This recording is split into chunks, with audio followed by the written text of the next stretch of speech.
Good morning, student. Today we will learn about future continuous tense. आज आज हम future continuous tense के बारे में पढ़ेंगे। इसे हम फ्यूचर प्रोग्रेसिव टेंस भी कहते हैं। इसकी पहचान कोई भी कार्य भविष्य में किसी समय हो रहा होगा या घटित हो रहा होगा, तो ऐसे वाक्यों को हम इस टेंस के माध्यम से प्रकट कर सकते हैं। फ्यूचर कंटिन्यूअस टेंस या फ्यूचर प्रोग्रेसिव टेंस, सबसे पहले हम इसकी पहचान आना चाहिए। इसकी पहचान है, अगर किसी वाक्य के अंत में रहा होगा, रहे होंगे और रही होंगी ऐसा आता है तो समझ जाना कि यह फ्यूचर कंटिन्यूअस टेंस का वाक्य। अब इसमें सर्वप्रथम हम पढ़ेंगे अफर्मेटिव सेंटेंसेस, जिसको हम सकारात्मक वाक्य कहते हैं। इसका स्ट्रक्चर, इसकी रचना आना चाहिए। सबसे पहले हम लेते हैं सब्जेक्ट, फिर लेते हैं सेल या विल, फिर लेते हैं बी, फिर लेते हैं वर्ब में आईएनजी और ऑब्जेक्ट। मॉडर्न इंग्लिश में यहाँ से सेल गायब कर दिया उन्होंने। Subject plus will, be, verb में आईएनजी, ऑब्जेक्ट, ऐसा भी लेते हैं। अब हमें सेल कहाँ लगता है, विल कहाँ, ये तो हम पहले ही बता चुके हैं आपको। सबसे पहले हम एग्जाम्पल लेते हैं अफर्मेटिव सेंटेंस में। पहला, मैं अंग्रेजी पढ़ा रहा हूँगा या हूँगा। तो मैं मतलब आई, आई के साथ में क्या लगा देंगे हम, शेल। यहाँ विल भी लगाया तो भी ठीक है। आई सेल, फिर क्या आएगा, बी, फिर हर स्थिति में रहेगा पढ़ाना मतलब टीच। अब हमारा स्ट्रक्चर क्या है, वर्ब में आएंगे तो क्या हो जाएगा, teaching. I shall be teaching, और क्या, अंग्रेजी यानी English. I shall be teaching English, मैं अंग्रेजी पढ़ा रहा हूँगा। अगला वाक्य है, वह टीवी देख रहा हूँगा। वह मतलब ही, इसके साथ में क्या लगेगा, विल।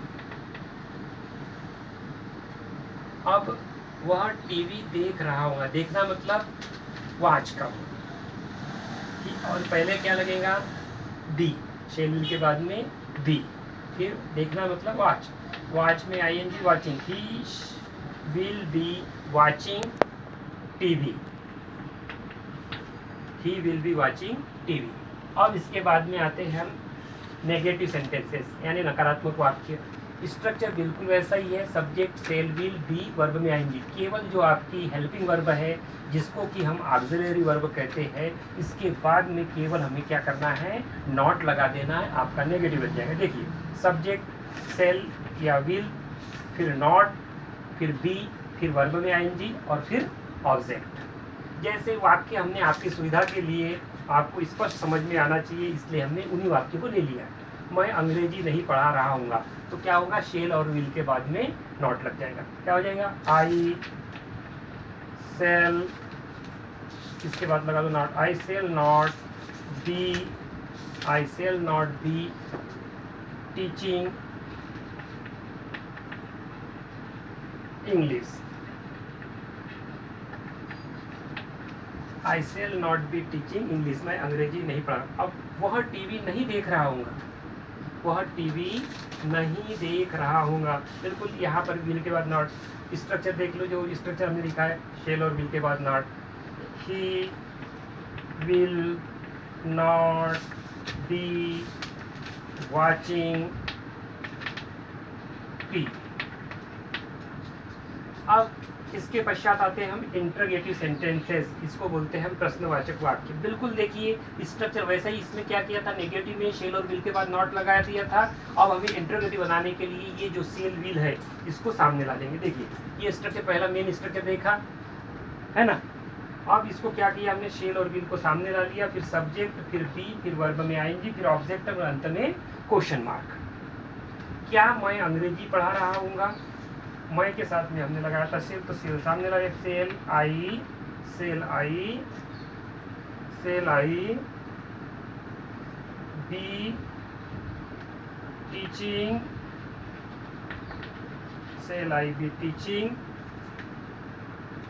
इंग्लिश, और अंत में क्या लगाएंगे, क्वेश्चन मार्क। क्या वह टीवी देख रहा होगा, अब इसमें देखिए ही के साथ में विल लगेगा, इसलिए विल सामने, will he be watching TV, अंत में क्वेश्चन मार्क। इसमें कोई भी दिक्कत हो, कोई भी प्रॉब्लम हो, आप कमेंट्स बॉक्स में लिख सकते हो, ग्रुप में शेयर कर सकते हो। और आपका होमवर्क है अफर्मेटिव के 10 सेंटेंस, नेगेटिव के 10 सेंटेंसेस और इंट्रोगेटिव के 10 सेंटेंसेस बनाना और ग्रुप में शेयर करना या कमेंट्स बॉक्स में लिख के भेजना। Have a nice day.